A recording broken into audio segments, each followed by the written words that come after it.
agradecer pela vida dos irmãos, sempre presentes. Isso nos ajuda e nos motiva. Voltando às bem-aventuranças, só para a gente terminar ainda do verso 2 que a gente começou ontem, João 5:25, João capítulo 5, verso 25, no Evangelho de João, e aí o discípulo amado de Deus, a gente falou isso aí também, o discípulo amado de Jesus, né? Em verdade vos digo que vem a hora e já chegou em que os mortos ouvirão a voz do Filho de Deus, e os que ouvirem viverão. Então nós temos aí o verso 26, ó, porque assim como o Pai tem vida em si mesmo, também concedeu ao Filho ter vida em si mesmo. E lhe deu autoridade para julgar, porque é filho do homem. Então, aí João capítulo 6, 57, toda essa autoridade de Jesus, só para a gente. Aí João 6, 57, a vida estava com Deus, a vida é Deus. E essa vida foi transferida para Jesus. E aí, quando chega no verso 57, assim como o Pai que vive me enviou, igualmente eu os envio pelo Pai. Também quem de mim se alimenta, por mim viverá.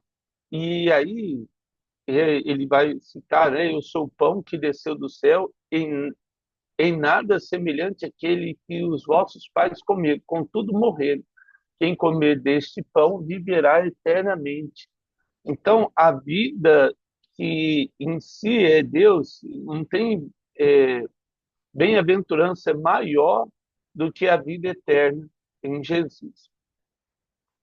A vida eterna tem infelizmente, dois lados, porque alguns vão para o inferno e outros para o seio, né? O paraíso, que está no terceiro céu, chamado seio de Abraão, antigo. Mas mesmo assim, a igreja ela tem um papel diferente nisso aí. Depois a gente vai falar um pouquinho sobre isso. Mas, e aí, bem-aventurados aí nós que podemos nos alimentar do pão. Quem come e bebe do cálice também se alimenta da justiça, da verdade do Senhor. Romanos 8, 29, e isso é bem importante, Romanos capítulo 8, verso 29, porque nenhuma vida existe sem a presença de Jesus. O ser humano consegue até clonar alguma coisa, reproduzir alguma coisa, e isso é tão importante porque quando você lê em Êxodo as pragas do Egito, então você vai ter as pragas lá e Moisés estendeu a vara e a vara dele virou uma serpente e os magos fizeram iguais nos egípcios. E a serpente da vara de Moisés engoliu, né, as outras serpentes. Então, assim, toda vez que Moisés chegava para o faraó, os magos do Egito faziam o mesmo. E aí ele feriu o rio Nilo com a vara e ela se tornou em sangue. Os magos fizeram a mesma coisa. E aí veio as rãs, os magos também produziam rãs. Só que daí quando chega e aí produziu moscas, aí os magos falaram, ó, isso aí é dedo de Deus, porque aquela espécie de mosca, ela não existia e passou a existir. E aí não separei, mas aí os magos eles vão falar, olha, isso é dedo de Deus, porque a partir daqui eles não conseguiram reproduzir as pragas do Egito. Então, assim, só esse link aí, porque tudo que gera vida vem do Senhor. O homem pode até tentar, em algumas partes ele consegue, como clonar, beber de proveta, fazer algumas coisas que não seriam natural, vamos dizer assim. Mas chega em dado momento que o homem não consegue, porque aí precisa algo divino, não tem como. E mesmo assim, a alma pertence ao Senhor. Aí, Romanos 8, 29, ele diz assim, ó, porquanto que de antemão conheceu, também os predestinou para serem conformes à imagem de seu Filho, a fim de que seja o primogênito entre muitos irmãos. Então, aqueles que Deus escolheu, conheceu antemão aí e predestinou para serem conformes à imagem de seu Filho, sermos a semelhança de Cristo, sermos iguais à pessoa de Jesus. E essa autoridade nos foi dada, nós lemos lá em João, acabamos de ler. Então, a graça do Senhor, essas bem-aventuranças, e aí colocando esse texto, porque o que traz cada uma daquelas bem-aventuranças que nós lemos em Apocalipse, que nós lemos em Mateus, ela vai refletir exatamente o que o texto está trazendo, essa vida, porque uma nova vida com Jesus ela é transformada naquilo que é a imagem de Cristo.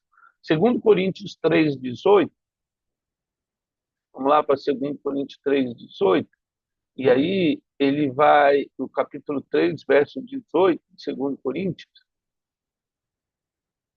ele diz assim, ó, e todos nós, com o rosto desvendados, contemplando como por espelho a glória do Senhor, somos transformados de glória em glória na sua própria imagem, como pelo Senhor o Espírito. Essa parte aqui de Paulo, ele fala, ó, e a todos nós com o rosto desvendado, tudo aquilo que nos trazia cegueira é tirado quando nós conhecemos o Senhor Jesus, contemplando como por um espelho. A, Naquela época, o espelho era um metal polido, geralmente era bronze polido, não tinha ainda o vidro. Nessa época da antiguidade, Império Romano. Então, assim, a antiguidade ela não tinha ainda, nesse período, o espelho. Então, eles poliam o metal, olhavam e viam um reflexo. Mas não é como hoje, a gente se olha no espelho e vê perfeito. Então, e Paulo vai citar isso também lá em 1 Coríntios 13, que agora nós vemos como uma imagem distorcida. Ele falando também referente à bacia que ficava na entrada do tabernáculo. Quando o sacerdote ia entrar no tabernáculo, ele tinha o sumo sacerdote, ele tinha que lavar as mãos na bacia de bronze.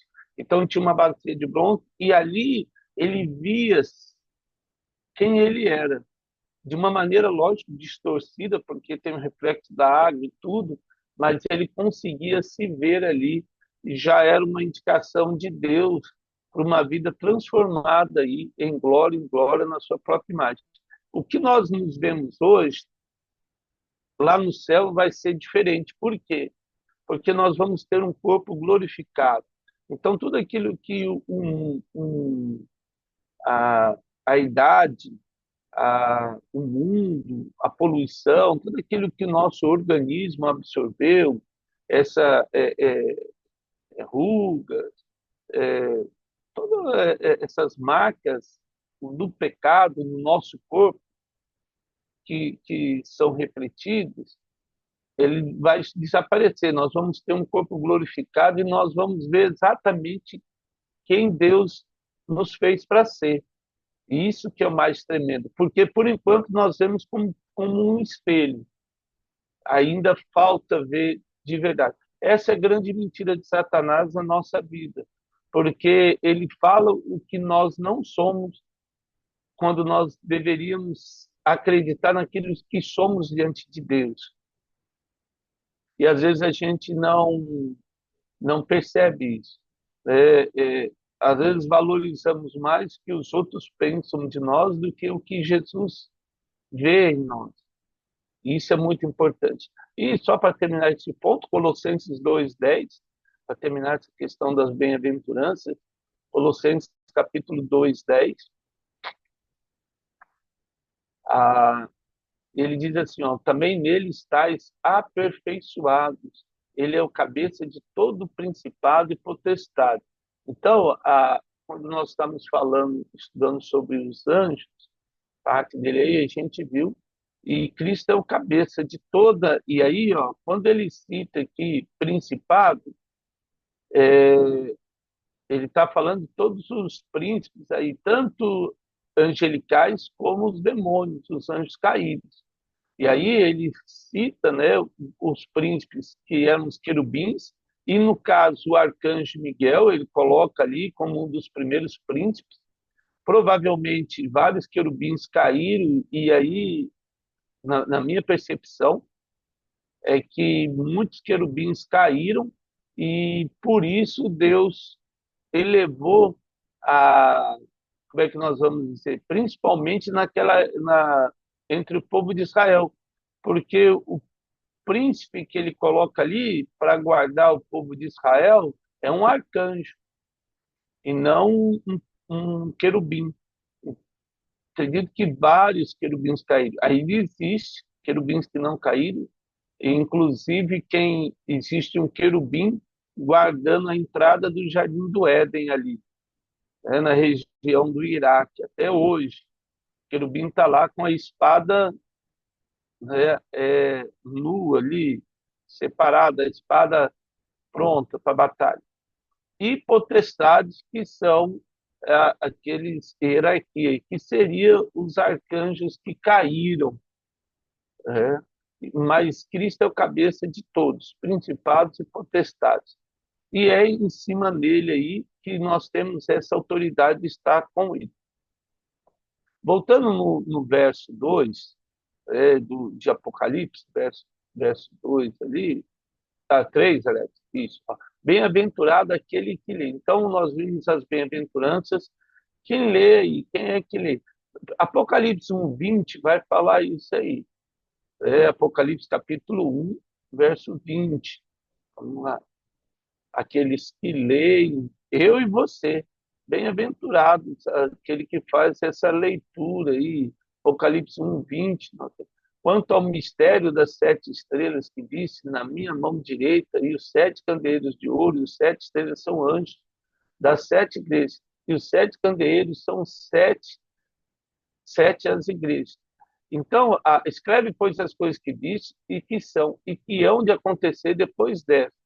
Quanto ao mistério, e aí ele vai refletir. Tudo isso que nós lemos aqui, e depois a gente vai continuar, tanto Apocalipse 1:20 e Daniel 12:9, vamos voltar lá para Daniel 12:9, essa leitura que nós fazemos, Daniel 12, verso 9, e aí ele vai falar assim, olha só, verso 9 de Daniel. E ele respondeu, vai, Daniel, porque essas palavras estão encerradas, seladas até o tempo do fim.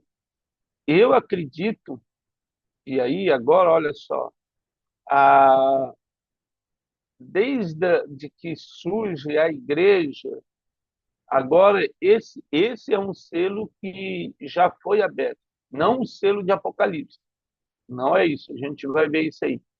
Mas existe essa questão do que estava escrito em Daniel, que a gente já viu, e essa profecia ela vai ser aberta como um evangelho, com a carta de João. Não a carta, né? O livro de Apocalipse de João.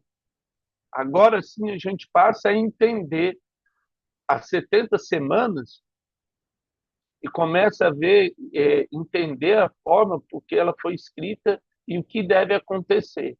Então, felizes aqueles que leem, porque eles entendem o que foi escrito lá em Daniel e agora eles conseguem enxergar, leem e ouvem as palavras dessa profecia. Qual profecia? Essa profecia de Daniel. Vamos lá em Mateus 7:24 e 25. Mateus 7:24 e 25. O Evangelho de Mateus, capítulo 7:24 aí, e o verso 25. O verso 24. Então, olha só. Todo aquele, pois, que ouve essas minhas palavras e as pratica, essa oração do Rogério essa manhã, será comparado a um homem prudente que edificou sua casa sobre a rocha, e cai a chuva, transbordaram os rios, sopraram os ventos e deram com ímpeto contra a casa, que não caiu, porque foram edificadas sobre a rocha, que é, lógico, Jesus.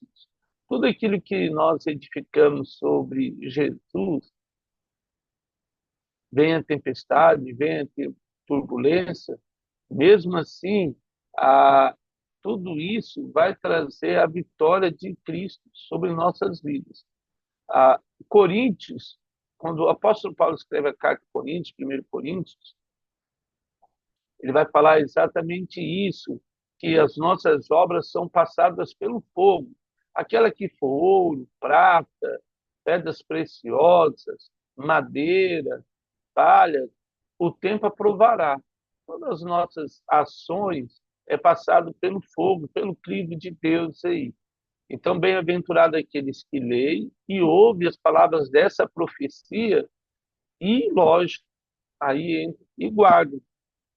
E aí a gente podia citar aqui Salmo 1, né? Não se assente na roda dos escarnecedores, não se detenha no caminho do ímpio, não participe, né, dos escarnecedores. Então, assim, o Salmo 1 é citado aqui, em outras palavras, aquele que lê, aquele que ouve e, lógico, aquele que guarda essas profecias. Apocalipse capítulo 22, verso 7. Vamos lá para Apocalipse 22, verso 7. E aqui é um texto importante. Apocalipse 22, verso 7. Eis que vem sem demora, bem-aventurado aquele que guarda as palavras da profecia desse livro. Então, é uma bem-aventurança aí. Você guardou o que está escrito nesse livro, você leu, ouviu e guardou a profecia de tudo que está escrito. Lucas 11, 28, vamos lá para Lucas 11, 28. E aí é algo importante porque tem essa intencionalidade. Porque o ouvir nem sempre vai depender de nós. O ler também nem sempre. Mas o guardar aí, como diz Davi, guardei a tua palavra no meu coração, para que não se perdesse. E aí o verso, capítulo 22, verso 7, Lucas 11, 28 diz assim, ele, porém, respondeu, antes, bem-aventurados são os que ouvem a palavra de Deus e as guardam. Exatamente isso que diz aí em Apocalipse 1, verso 3. E guardar por quê?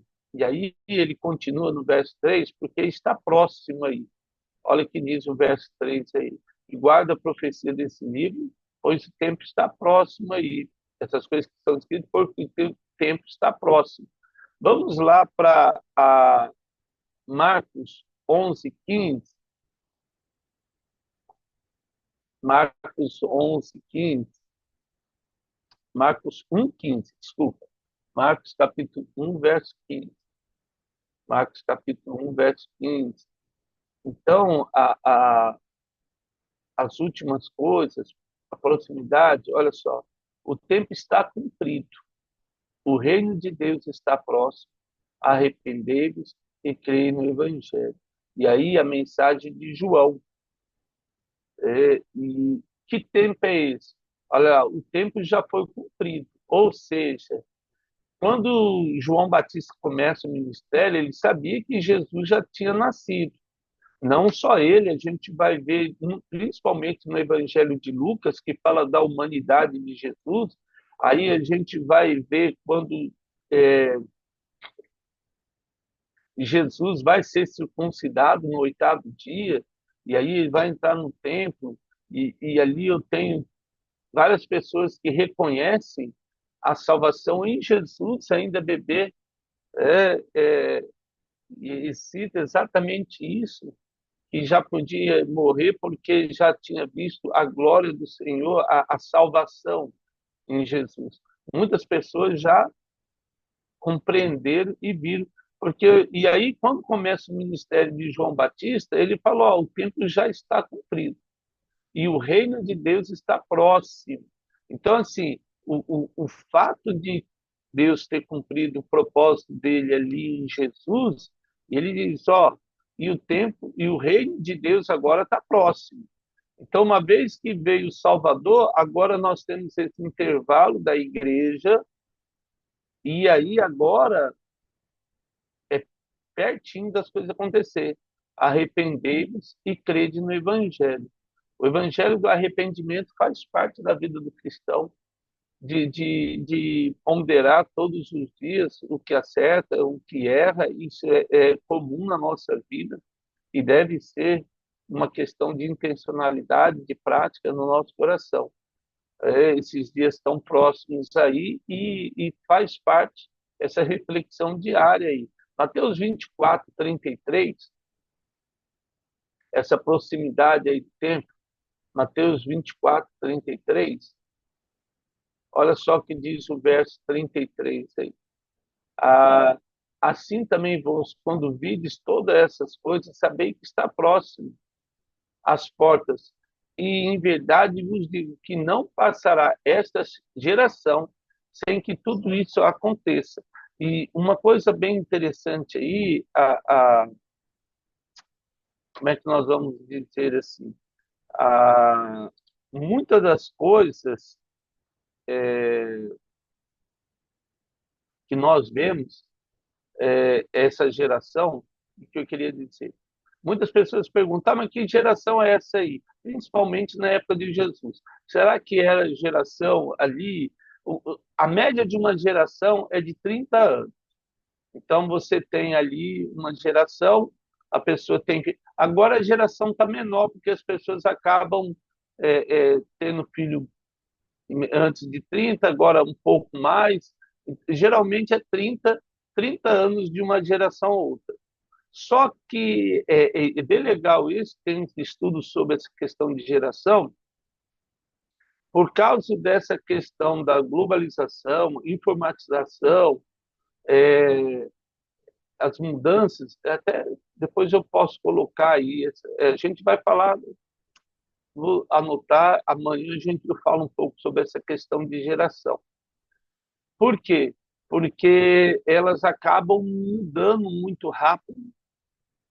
Então, quem nasce antigamente, por exemplo, quem nasce na década de 70, 80, a, as gerações elas não eram tão diferentes.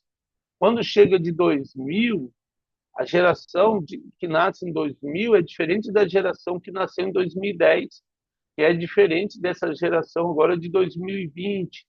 Elas vão, os pensamentos são diferentes. Você não consegue alinhar. Mas geralmente essa agora, que geração é essa? Eu acredito que seja a geração da igreja. A igreja, porque vamos entender assim: se aquele que crê em Jesus não morre e vive eternamente, quer dizer que essa geração ela não passou. Por quê? Porque Jesus, Deus não tem netos, ele tem filhos. Então ele tem uma geração, a geração de Deus e seus filhos. Eu não sei se deu para os irmãos entender. Então tem uma geração aí, a geração da igreja. Então, o que ele vai falar assim? Olha só, em verdade vos digo que não passará essa geração sem que tudo aconteça. A geração da igreja. Então, tudo vai acontecer por causa da igreja agora. Terminou o tempo, vamos dizer assim, as bodas do Cordeiro, que nós vamos ter o arrebatamento, né? Passará o céu e a terra, mas essas minhas palavras não passarão. As minhas palavras não passarão, diz o Senhor Jesus. Tudo o que nós lemos, tudo aquilo que nós ouvimos, tudo aquilo que nós lemos, tudo aquilo que nós guardamos, vai emanar nessa questão de estarmos próximos aí da vinda do Senhor. Então, nós temos esses últimos dias e até ele vai falar sobre essa questão do tempo. Vamos para 1 Tessalonicenses 4,15. Ah, o tempo aí, vamos lá.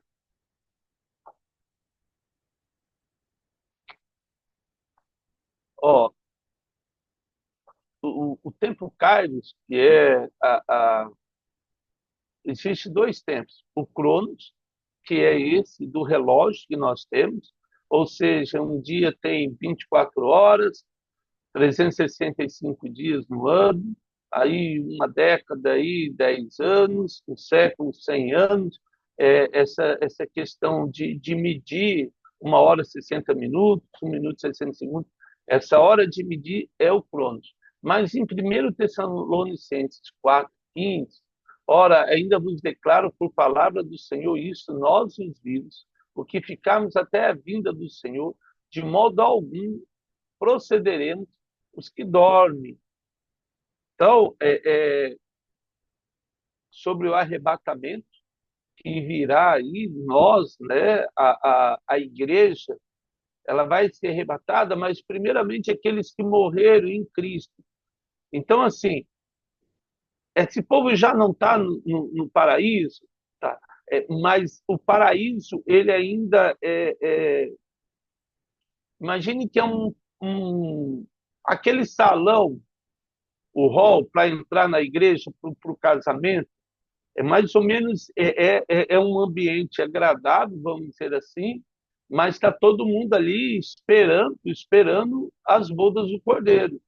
O casamento é o arrebatamento da igreja, e Jesus estará no meio do céu, a igreja vai subir com o conselheiro, que é o Espírito Santo, chegam no altar, encontram Jesus no meio do céu, chegam no altar, na presença de Deus, e aí Deus faz a união de Cristo com a igreja, e a partir daí tem as bodas. Aí sim a festa. Então, esse ambiente ainda não é o melhor ainda. Olha só, a pessoa que morre com Cristo hoje, ainda ela não goza de tudo aquilo que ela deve experimentar com o Senhor Deus lá, e a gente vai falar um pouquinho sobre isso aí. E esse tempo, como é o tempo da igreja, quando nós lemos as 70 semanas de Daniel, cada semana 7 anos, ou seja, e aí quando chega na 69, na 79ª semana, falta uma semana, a 70ª, ou seja, a última semana de Daniel. Eu tenho 490 anos. Então, da saída da ordem do rei, lá, Ciro, para a edificação do templo, até Jesus, a entrada triunfal de Jesus em Jerusalém, 69 anos, ali, cravado. Só que daí eu tenho uma semana que falta, a última semana de Daniel, para completar as 70. Essa última semana, ela vai acontecer na grande tribulação. Ou seja, o que nós temos hoje é esse intervalo. Então, nós estamos no Kairos, no tempo de Deus. Não existe um relógio agora. As 70 semanas, elas são distintas, têm data certinha. É cronológico, cada semana 7 anos. A última semana, a grande tribulação, 7 anos. Então não tem como fugir disso. Agora, uma coisa importante, diante de tudo isso aí, nós estamos nesse intervalo que é o Kairos aí, o tempo de Deus.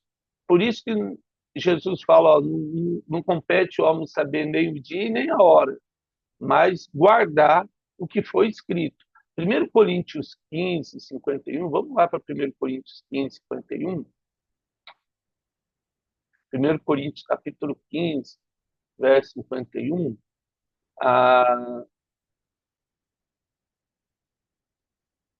15, 51, ele vai dizer assim, ó, eis que vos digo um mistério, nem todos dormiremos, mas transformados seremos todos. No momento, no abrir e piscar e fechar de olhos, ao ressoar a última trombeta, a trombeta soará, os mortos ressuscitarão, incorruptíveis, e nós seremos transformados. E aí, novamente, a, quando o arcanjo trocar a trombeta, a igreja vai ser arrebatada, os mortos vão ressuscitar e nós também seremos transformados um corpo, lembra que eu falei? Glorificado, esse corpo transformado. Depois a gente vai falar mais sobre ele. Aí amanhã eu vou até falar dos sinais. Eu acredito que os sinais para a gente entender que é chegado o momento é muito importante para a gente entender isso aí. E aí eu vou anotar, né, essa questão dos sinais e das gerações. E amanhã eu falo isso aí um pouquinho. Deixa eu anotar aqui para não. Quero orar com vocês, né, para Deus abençoar nosso dia aí, que seja um dia ricamente abençoado no Senhor, na autoridade do nome de Jesus. Ó Pai, eu agradeço pela vida de cada um dos seus filhos nesse dia, que teu Espírito Santo possa abençoá-los de uma maneira rica, poderosa e maravilhosa. Enche-os com a graça, com o amor e com a verdade nas nossas vidas todos os dias. Que sejamos, sim, bem-aventurados, nos ajude a guardar tudo aquilo que nós temos ouvido, aprendido na tua palavra, Senhor. Que possamos, ó Deus, seguir os seus passos, sendo imagem sua, Jesus. Dá-nos hoje, ó Deus, o teu cuidado, a tua direção, para que o Senhor se agrade de nós nesse dia, na autoridade, em nome de Jesus. Amém, Senhor. Deus, que Deus nos abençoe, amados. Tenha um bom dia aí na presença de Jesus.